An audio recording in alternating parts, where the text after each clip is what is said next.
Hello, it's good to have you again on Maritime Radar.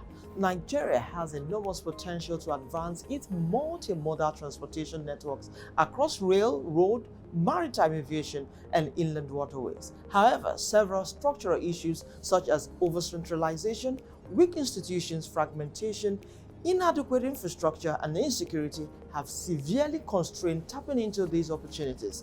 Implementing the outlined legal and policy priorities focused on greater harmonization, updating legislative frameworks, consolidating regulative bodies, increased private sector participation, capacity building, and improving security are steps that will set Nigeria on the path towards a modern, efficient, integrated, and world-class transport amenities. Assessing government's plan to put together an integrated transport policy that's geared towards achieving its SDG commitment and potential as a major player in the global economy are some of the issues that will be on the front burner on today's show.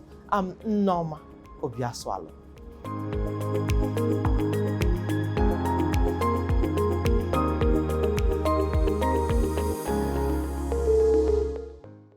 Maritime transport is the backbone of global trade and economy. As the world's population continues to grow, particularly in developing countries, low-cost and efficient maritime transport has an essential role to play in growth and sustainable development. Shipping helps ensure that the benefit of trade and commerce are more evenly spread. No country is entirely self-sufficient, and every country relies on maritime trade to sell what it has to buy what it needs. Much of what is used or consumed every day either has been or will be transported by sea in the form of raw materials, components, or finished articles. Before we get further into today's lineup on the program, let's find out the latest in maritime news.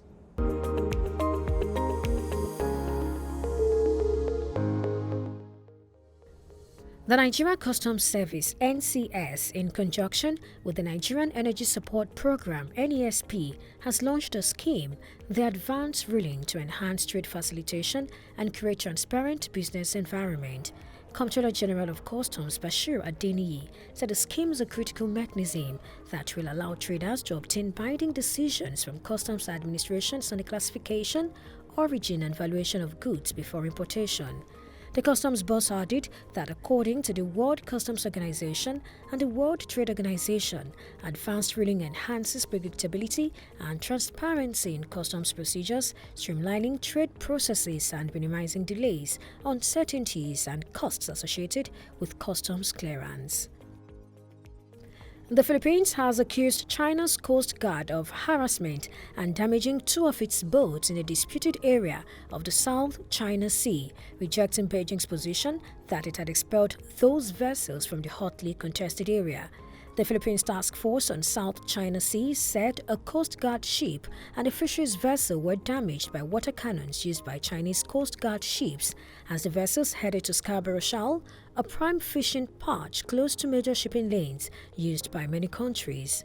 The shoal falls inside the Philippines Exclusive Economic Zone (EEZ).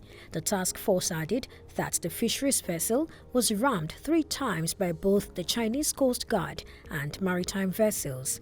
The Philippines task force said in a statement that these latest demonstrations of China's illegal and irresponsible behavior highlight their egregious disregard for the Philippines' lawful exercise of its rights and entitlements in its own EEZ. China claims sovereignty over much of the South China Sea. Maersk has raised its 2024 earnings guidance as the prolonged crisis in the Red Sea supported rates in its ocean segment. The group reported Q1 revenue of $12.4 billion, down from $14.2 billion in the same period last year. Maersk said the decrease was mainly from its ocean segment, with increases in its terminals and logistics and services business units. Ocean revenues were $8 billion, down from $9.9 billion in the first quarter of 2023. Maersk, the world's second largest shipping line, added that rerouting south of the Cape of Good Hope led to higher bunker consumption and higher operating costs, with those conditions expected to continue into the second half of the year. Maersk revised the lower end of its 2024 guidance, bringing its EBIT forecast between a $2 billion loss and break-even.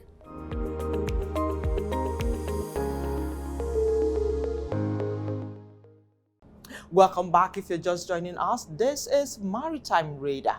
An efficient transport system connotes easy and unhindered flow of movement from a point of origin to a destination. Transport creates wealth, grows business, redistributes population while stimulating socio-economic growth and development. The transport policy of any nation should be designed to bring innovation, bridging the gap between theory and practice, while ensuring that management practices are tailored to suit that environment, thereby promoting and accelerating economic activities. Multimodal transportation could be the key to unlocking the treasures in the maritime industry if properly structured and harnessed. The time is now for Nigeria to make these pivotal, unified, collaborative, and progressive reforms that put in place and enabling conditions for transport operators, investors, and customers alike to thrive. Dr. Aban Igwe, an international transport expert and a member of the United Nations Advisory Committee on Trade and Transport, in this mind-blowing conversation shares on how effective transport connectivity is vital to port efficiency. Stay with us.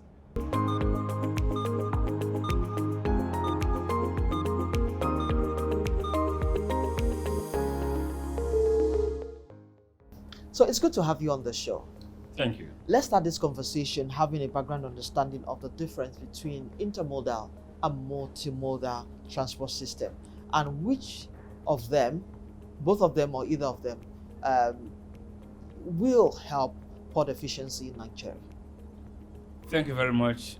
I like the framing of your question because even among professionals, people think that they can be used interchangeably. But there is a clear line of divide between intermodalism and multimodalism. And it's not in the infrastructure, it's in the legal construct.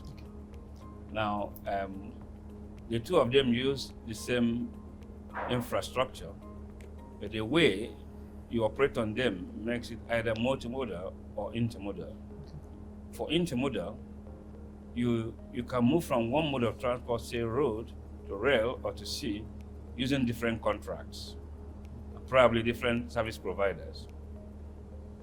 But for multimodalism, you use one document, one contractual document, all the way from one mode, whether you're traversing through 10 modes, 5 modes, which will have highest 5 modes to transport. You use one contractual document to transact all the modes. So if I engage a multimodal transport operator, an MTO, I simply have to sign with him and say, I need to move my cargo from China to Nigeria. And with one contract document, you can use the road in China to access the rail in China, to get to the seaport and access the sea transport, get to Nigeria, use the rail, say to Kaduna, and use the road, they say the truck to the last mile. So that is the advantage of multimodal transport. So for the shipper, he doesn't have to continue negotiating with different clients because the chain may be longer and more expensive, more time consuming. So the major difference is on the legal construct. The contractual is a contractual business. That's the major difference. Okay, let's look at this practically. For instance, if government is listening to this program, so how do you think, take us through the steps that we can embrace to achieve this and efficiency?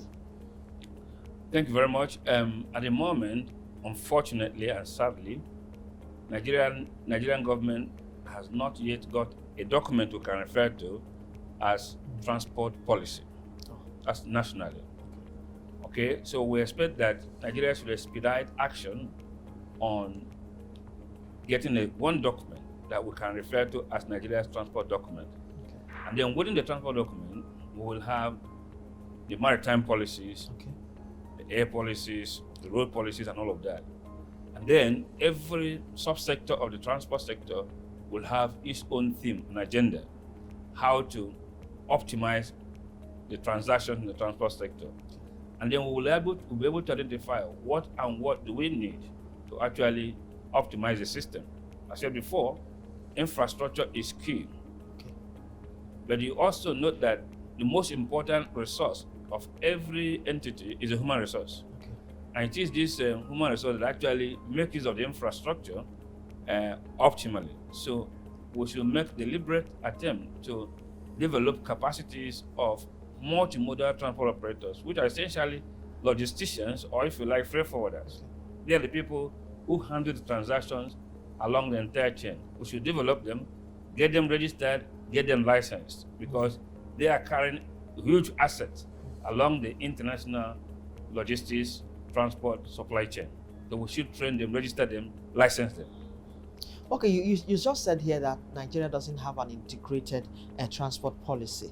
So how do they now achieve the SDGs commitment and its potential as a major player in the global economy? How do we begin to achieve that? Because 2030 deadline is here. Yes, Nigeria is not on its way to achieving it, unfortunately. So if Nigeria should press the reset button and say, hang on, we can't run a critical sector of the economy without a guideline. But we still have about 16 years. You mean this cannot be achieved? Oh, the policy has been undergoing some drafting. Okay. I have been part of the drafting process. Okay.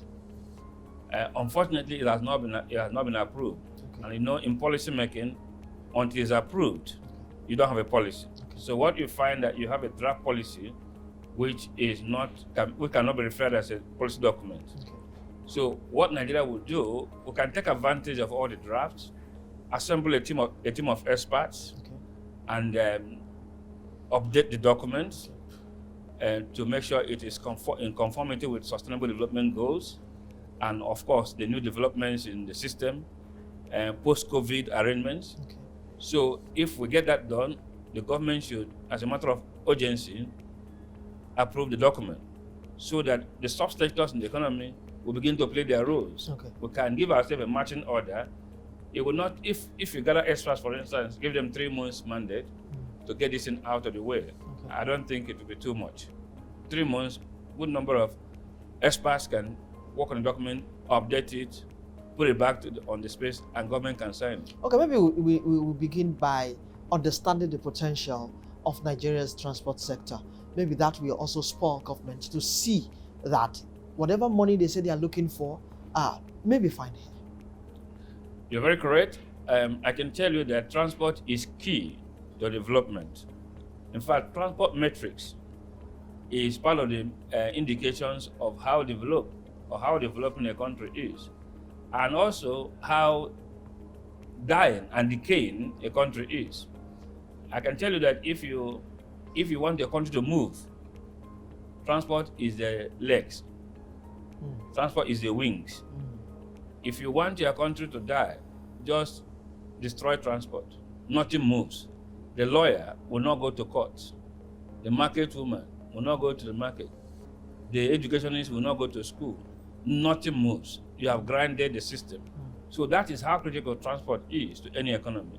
If you watch the advanced countries, the United Kingdom, the European Union, you find that they have a high level of transport networks and transport development. That's how you know, because you are trying to empower everybody to have access to the market. So without transport, there's no access to the market.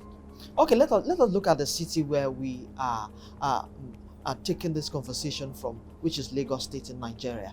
A city that is looking forward to be a mega city does not have an efficient transport system. So we'll be looking at this and also the skill gap in the Nigeria's transport, supply chain, and logistics. But that would be after this short break. Please stay with us.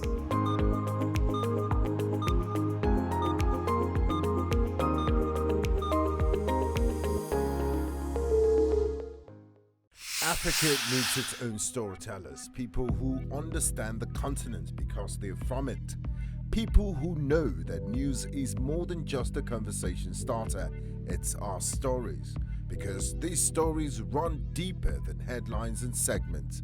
It's about digging deeper to get the facts and telling the human side of every single story, not just the echoes from foreign headlines and perspectives.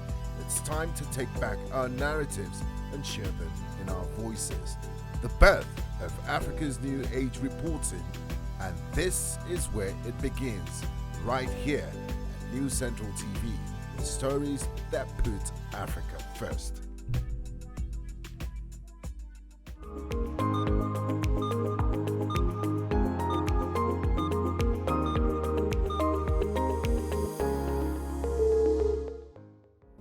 If you're just joining us, this is Maritime Read, and I still have with me Dr. Abanigwe. He is an international transport expert. Before we went on that break, I said that you should look into Lagos, Nigeria, where we are taking this conversation from, that doesn't have a coordinated transport system. And then we look at also the skill gap that is found in Nigeria's transport sector, the supply chain and logistics, and how all this can be addressed. Well, Lagos is already a mega city. It's not aspiring to be a mega city. By international standards, a city with 10 million or more inhabitants is defined as a mega city. And that means many things are mega, many things are huge. The transport problem is huge, bigger than what you find in cities that are not mega.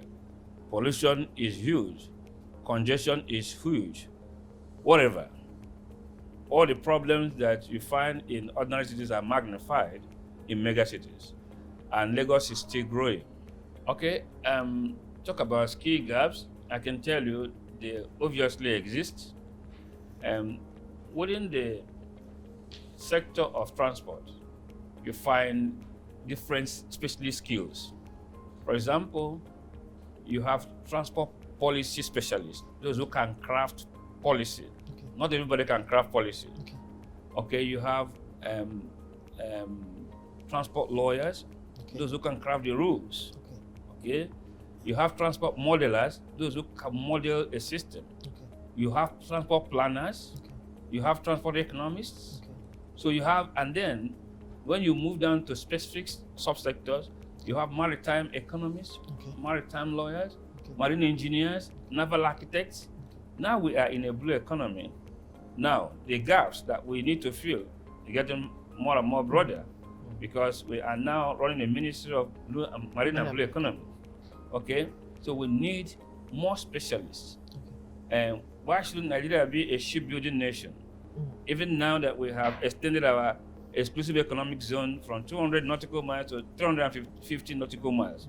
So it means that we have a vast domain to actually establish ourselves as a maritime nation. Okay. So that means we need more capacities along this line. So at the moment, we are lagging behind. We have the resources and the capacity to do that, but I haven't seen a lot of commitment. And there is no document saying that this is the direction we're going. That's again reinforces the importance of having a transport policy document to see this is the direction we're going. Because I tell you, if you don't know where you're going, you can hardly arrive.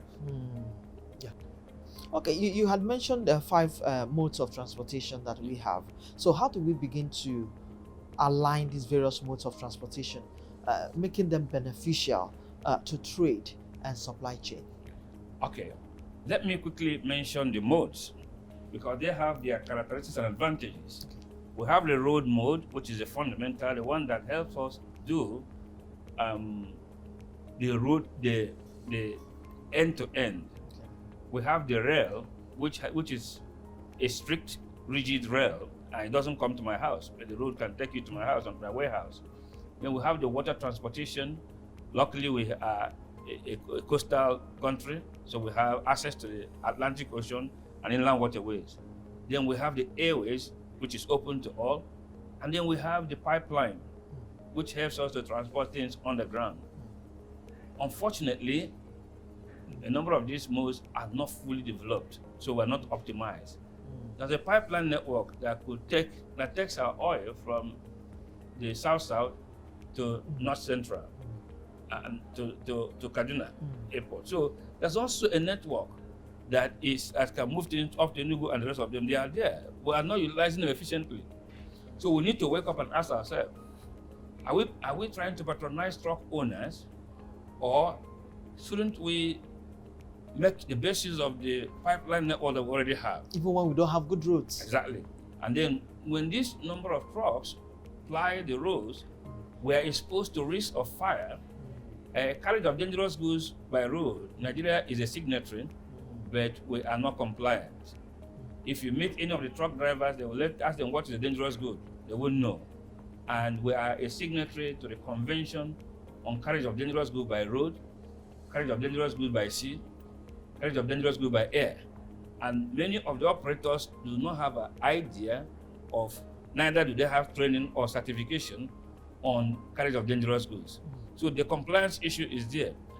The ability to deploy the resources that we already have invested many years ago. In the case of the pipeline transportation, we have like jettisoned it, patronizing truck owners, which is not in our best interest. Okay, you move to the roads. Our roads are not in the best shape.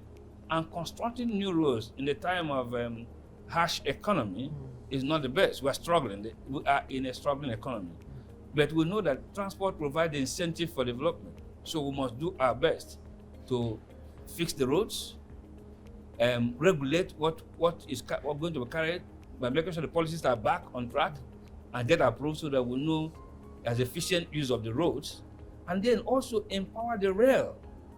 The rail, now we have liberalized rail so that private participation. We have to create an enabling environment through policy so that private investors, both within and outside the country, can invest in the road so that the country will become mobile. Now, so we need to develop a network. Given the logistic advantage of Nigeria, we're virtually sitting at the center of the world, if you look at the map. Yes. And at the center of Africa. That's a huge logistic advantage. Yes, Beyond, geographically. Beyond oil. That's the next resource. So we should be a logistic hub. We should pursue those agendas. How do we become a logistic hub, both by air and by sea? So particularly in the context of African continental free trade, we are logistically positioned. We need to get ourselves ready, get the minds ready. And I've also advocated recently that maybe if the government doesn't know, let's begin to look at public, private, professional partnership. And I have underscored professional. It used to be PPP, but I have added a third P, public, private, professional. So let us look at professionals in transport. It's a critical sector. And engage them, give them a task. They say, this is a critical sector, we have a problem there, it's a perennial problem. We'll give you 6 months to profile the solution. When we do that, you'll find that, okay, either we have a sufficient capacity or we don't have. And then we think whether we can outsource that, but whether we're going to fix this problem is a must, and we must begin to address it now. Okay, before I let you go, you've really said so much on that. Before I let you go, I would like to look at the intra-African trade. So how can this multimodal, because I'm just loving the convenience that brings, transport system, how can we amplify it for the benefits of AFTA to boost intra-African trade? Well, it's a good question, and something that Nigeria will not shy away from. The earlier days of AFTA, Nigeria was very reluctant to sign the Continental Free Trade Agreement. But having signed it is a commitment. And I want to see a commitment that seemingly not follow through? Yes, we signed as if we were induced to sign. Of course, there was a great deal of inducement because we were about 52nd or so country to sign. Out of 4 countries that signed the agreement. But having done that, one will expect Nigeria to show the zeal and the capacity it has in driving this process. Whether we are playing there as consumers, we are critical because we have the number, yes, we have the resources. So the survival, sustainability of the African project lies heavily on Nigeria. Okay, so I will suggest strongly that Nigeria will take advantage of her number in providing services if we cannot provide the products. Because developing countries and developed countries now are measured by the level of services they render. We have logistics services, transport services, and all other services that we can render, banking services. We can provide that to facilitate interaction between the continent. If we do that, that's fine. If we provide infrastructure, there is a plan to have intra-African highway from Cape to Cairo, from Cape Coast, which is down south, to Cairo, which is up north. We have also other roads, Trans-ECOWAS highway. Nigeria should commit herself to provide that infrastructure so that navigation, transportation within these states are made possible and competitive. Also, our seaports need to be smart. Yeah. Our seaports need to be smart to move, because seaport operations is key to moving cargo within the continent. So we need to make our seaports smart and responsive to the anticipated market. We're looking at a market that is going to serve 1.3 billion in Africa. And if we're not smart, some other smaller countries will take advantage and will become like a spoke instead of being a hub. Transport thrives when you have a hub and spoke relationship. And the bigger port becomes the hub, the smaller ports become the spoke. So we can't afford to be a spoke in this arrangement, given our logistic advantage, our geographic advantage, and our capacity in terms of high GDP, and of course, high intellectual people. We are looking forward to be a hub, but unfortunately, we didn't even make the 10 most efficient port in Africa. It's been a thought-provoking and solution-driven conversation. I must thank you most kindly for your time and your thoughts, and we look forward to having you again on the show. It's been Dr. Aban Igwe. He's an international transport expert. Many thanks again for your time and thoughts on the show. My pleasure.